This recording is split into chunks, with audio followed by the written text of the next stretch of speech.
दोस्तों इस कोर्स के बिल्कुल स्टार्ट के अंदर जब मैंने आप लोगों को ग्राफिक डिज़ाइन की डेफिनेशन समझाई थी, बिल्कुल उसी वक्त से मैंने आप लोगों को एक बात बहुत अच्छे तरीके से बयान की थी, और वो ये कि ग्राफिक डिज़ाइनर कभी भी सिर्फ अपने लिए काम नहीं करता, वो लोगों के लिए काम करता है।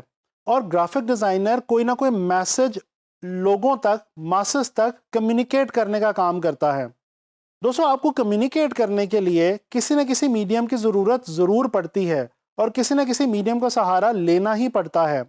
बीइंग ग्राफिक डिज़ाइनर, जब हम कोई भी डिज़ाइन बनाते हैं तो वो आम लोगों तक पहुंचाने के लिए मीडियम्स ऑफ एडवर्टाइजिंग का सहारा लिया जाता है। इस लेसन के अंदर मैं आप लोगों को मीडियम्स ऑफ एडवर्टाइजिंग के बारे में ही बताने लगा हूं। तो चलते हैं, बात करते हैं मीडियम्स ऑफ एडवर्टाइजिंग के हवाले से। दोस्तों बीइंग ग्राफिक डिजाइनर, जब हम कोई चीज बनाते हैं, क्रिएट करते हैं, तो बेसिकली हम मैसेज कम्युनिकेट कर रहे हैं। अब यहाँ पे सवाल ये पैदा होता है कि आया कि ये मैसेज किस किस्म का है। दोस्तों ये मैसेज या तो किसी न किसी कंपनी या ब्रांड की एडवर्टाइजिंग के हवाले से हो सकता है, या किसी भी प्रोडक्ट या सर्विस की प्रमोशन के हवाले से हो सकता है, और या फिर इसके अलावा किसी भी खास बात के हवाले से अवेयरनेस क्रिएट करने के लिए भी ये मैसेज हो सकता है। दोस्तों जो फर्स्ट फॉर्म मैंने आपको बताई है वो कहलाती है एडवर्टाइजिंग। जो उसके बाद मैंने आपको बताया है वो है प्रमोशन, एंड देन मैंने आपको बताया है सोशल अवेयरनेस के हवाले से। अब दोस्तों ये जो तमाम एडवर्टाइजिंग कैंपेन्स मैंने आपको बताई हैं, इनको लोगों तक पहुंचाने के लिए मीडियम्स चाहिए। अब वो मीडियम्स कौन से हैं, चलिए आए मैं आपको बताता हूं। दोस्तों आम तौर पे जो सबसे ज़्यादा मीडियम यूज़ किए जाते हैं वो नंबर 1 प्रिंट मीडियम, उसके बाद आउटडोर, उसके बाद इलेक्ट्रॉनिक मीडिया, उसके बाद वेब मीडिया, और फिर उसके बाद मोबाइल डिवाइसेस जैसे मीडियम जो हैं ये आमतौर पे इस्तेमाल किए जाते हैं। तो चलें एक काम करते हैं, वन बाय वन इन तमाम मीडियम्स के बारे में बात करते हैं, और ये भी देखने की कोशिश करते हैं कि जब हम ऑनलाइन फ्रीलांस मार्केट प्लेसेस पे काम कर रहे होंगे एज ग्राफिक डिज़ाइनर्स, तो उस वक्त हमें इन मीडियम्स के हवाले से किन किन जॉब्स का सामना करना पड़ेगा और किन किन असाइनमेंट्स पे काम करना पड़ेगा। तो दोस्तों सबसे पहले बात करते हैं जी प्रिंट मीडियम की। जैसा कि इसके नाम से वाज़ेह है, प्रिंट मीडिया के अंदर वो तमाम आइटम्स ऑफ एडवर्टाइजिंग फॉल करती हैं जो कि प्रिंट होती हैं। यानी कि दोस्तों आप लोग डिफरेंट जगहों पे पोस्टर्स देखते हैं, जैसे कि इस वक्त आप स्क्रीन पे अपने सामने एक पोस्टर देख सकते हैं। ये पोस्टर जो है ये मीडियम ऑफ कम्युनिकेशन के तौर पे या मीडियम ऑफ एडवर्टाइजिंग के तौर पे बहुत ही फेमस मीडियम का दर्जा रखता है। इसी तरह से आप जब मैगजीन पढ़ रहे होते हैं तो उसके अंदर मैगजीन ऐड आपको नज़र आता है। इसी तरह से आप जब न्यूज़पेपर पढ़ रहे होते हैं तो उसके अंदर आपको न्यूज़पेपर ऐड नज़र आता है, जैसा कि इस वक्त आप अपनी स्क्रीन पे मुलाहिजा कर सकते हैं। इसके अलावा दोस्तों जब किसी कंपनी की प्रोफाइल प्रिंट होनी हो, या इसके अलावा विजिटिंग कार्ड, स्टेशनरी वगैरह प्रिंट होनी हो, तो ये तमाम की तमाम चीज़ें किस मीडियम में फॉल करेंगी, ये आपने याद रखना है जी, ये फॉल करेंगी प्रिंट मीडियम के अंदर। अच्छा जी, इसके अलावा अब हम बात करते हैं आउटडोर मीडियम की। दोस्तों आउटडोर मीडियम के अंदर जो आम तौर पे आइटम्स फॉल करती हैं वो हैं होर्डिंग। जैसे कि आप लोग डेली जब अपने घर से निकलते हैं तो रोड्स के ऊपर आप डिफरेंट प्रोडक्ट्स या डिफरेंट सर्विसेज के हवाले से होर्डिंग्स या बिलबोर्ड्स देखते हैं। ये जो होर्डिंग्स या बिलबोर्ड्स हैं जो आप आउटडोर में अपनी वॉल से बाहर देखते हैं, ये जनाब अली फॉल करती हैं आउटडोर मीडिया के अंदर। इसके अलावा दोस्तों आप अक्सर स्ट्रीट्स के ऊपर या रोड्स के ऊपर बैनर्स देखते हैं। इसी तरह से आप लोग पोल साइंस के ऊपर स्टीमर्स लगे हुए देखते हैं, या इनको हम पोल साइंस भी कह सकते हैं। तो ये भी जो है फॉल करते हैं आउटडोर मीडिया के अंदर। इसी तरह से दोस्तों अगर आप किसी शॉप के ऊपर या किसी बड़े डिपार्टमेंटल स्टोर पे जाएं तो वहां पे आपको शॉप साइंस लगे हुए नजर आते हैं। ये जो जितने भी इस तरह के जो मीडियम्स हैं, इस तरह के जो आइटम्स हैं, ये फॉल करते हैं आउटडोर मीडिया के अंदर। अच्छा जी, ये तो हो गया प्रिंट और आउटडोर।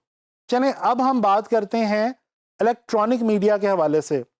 दोस्तों इलेक्ट्रॉनिक मीडिया के अंदर वो तमाम जॉब्स फॉल करती हैं ग्राफिक डिज़ाइनर की, या वो तमाम आइटम्स ऑफ कम्युनिकेशन जो है वो फॉल करती हैं जिनका ताल्लुक इलेक्ट्रॉनिक मीडिया से यानी कि फिल्म एंड टीवी वगैरह से है।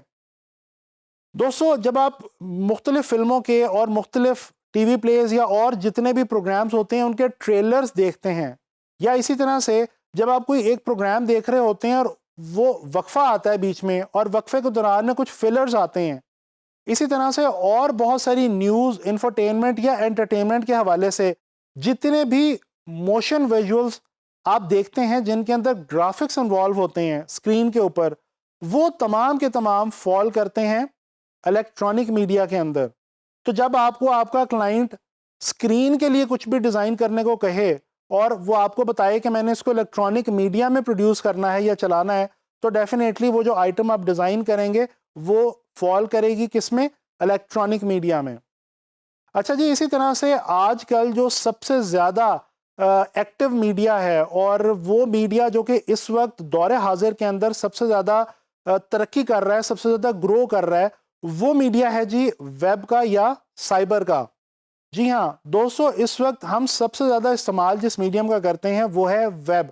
और आपको मैं यहाँ पे ये भी बताता चलूँ कि ऑल अराउंड द वर्ल्ड, पूरी दुनिया में बड़ी बड़ी कंपनीज ने अपनी जो बजट्स की स्पेंडिंग है वो बाकी तमाम मीडियम से कट करके इस मीडियम के ऊपर सबसे ज़्यादा लगानी शुरू कर दी है, और ये है साइबर या वेब मीडिया। तो दोस्तों आपको ऑनलाइन फ्रीलांस मार्केट प्लेसेस पे इसके हवाले से भी बहुत सारी चीज़ें डिज़ाइन करने को मिल सकती हैं, जैसे कि फेसबुक या इंस्टाग्राम के हवाले से पोस्ट डिज़ाइन करने के लिए आपका क्लाइंट आपको कह सकता है। इसी तरह से आपको किसी वेबसाइट का डिज़ाइन करने को कहा जा सकता है। और मैं आपको यहाँ पे बताता चलूँ, ये जो वेबसाइट डिज़ाइन वाली असाइनमेंट है, ये जनाब Ali online finance market places की एक सबसे ज़्यादा जो ग्राफिक डिज़ाइन के लिए असाइनमेंट्स होती हैं उनमें एक सबसे ज़्यादा पसंद की जाने वाली असाइनमेंट है, और ये बहुत ज़्यादा वाइडली अवेलेबल है। इसी तरह से दोस्तों आपको ब्लॉग्स के हवाले से कुछ चीज़ें, कुछ विजुअल्स जो हैं वो डिज़ाइन करने के लिए आपका क्लाइंट कह सकता है। तो डिफरेंट आपको जॉब्स मिलेंगी ऑनलाइन फ्रीलांस मार्केट प्लेसेस पे, किस हवाले से? साइबर या वेब मीडिया के हवाले से। अच्छा जी, इसी तरह से एक और मीडिया जो कि आजकल बहुत ज़्यादा ग्रो कर गया है वो है मोबाइल डिवाइसेस का मीडिया। जी हाँ, मोबाइल डिवाइसेस इस वक्त बजाते खुद एक अलग मीडियम के तौर पे जो है वो रिकग्नाइज किए जा रहे हैं। और जब भी आपको किसी टैबलेट या किसी मोबाइल के स्क्रीन के लिए कोई भी इंटरफेस या कोई भी विजुअल डिज़ाइन करने को कहे आपका क्लाइंट, तो ये समझ लीजिए कि आप मोबाइल डिवाइसेस के मीडियम के लिए काम कर रहे हैं। तो दोस्तों हमने ये देखा कि प्रिंट मीडिया क्या है, इलेक्ट्रॉनिक मीडिया क्या है, आउटडोर मीडिया क्या है, वेब या साइबर मीडिया क्या है, और मोबाइल डिवाइसेस का मीडिया क्या है। अब यहाँ पे एक बहुत इंपॉर्टेंट बात मैं आपको ये बताता चलूँ। आप सोच रहे होंगे कि ये मीडियम्स मैं आपको ग्राफिक डिज़ाइन के लिए क्यों बता रहा हूँ। दोस्तों जब आप इलस्ट्रेटर या फोटोशॉप के अंदर न्यू डॉक्यूमेंट लेते हैं, यानी कि काम करना शुरू करते हैं, तो सबसे पहले आपको कुछ ऐसी चॉइसेस मेक करनी होती हैं, कुछ ऐसी चॉइसेस जो हैं वो आपको ऑप्ट करनी होती हैं जिनका ताल्लुक इन तमाम मीडियम से है। और ये ऐसा आपको क्यों करना होता है? बिल्कुल इसलिए, जैसे कि मैं आपको पहले बता चुका हूं, कि आप जो भी डिज़ाइन बना रहे हैं याद रखें वो आपने कहीं ना कहीं बाद में प्रोड्यूस करना है। आपके क्लाइंट ने आपसे जो भी डिज़ाइन बनवाना है वो बाद में कहीं ना कहीं लोगों तक पहुंचाना है, और लोगों तक पहुंचाने के लिए उसको किसी न किसी मीडियम का सहारा लेना है। तो मैं उम्मीद करता हूं कि आपको समझ आ गई होगी कि ग्राफिक डिज़ाइन में ये मीडियम्स इंपॉर्टेंट क्यों हैं और इनको समझना ज़रूरी क्यों हैं। तो इंशाल्लाह ताला नेक्स्ट लेक्चर में ग्राफिक डिज़ाइन के हवाले से किसी मज़ीद इंटरेस्टिंग फैक्ट या किसी इंटरेस्टिंग कॉन्सेप्ट के साथ मुलाकात होगी।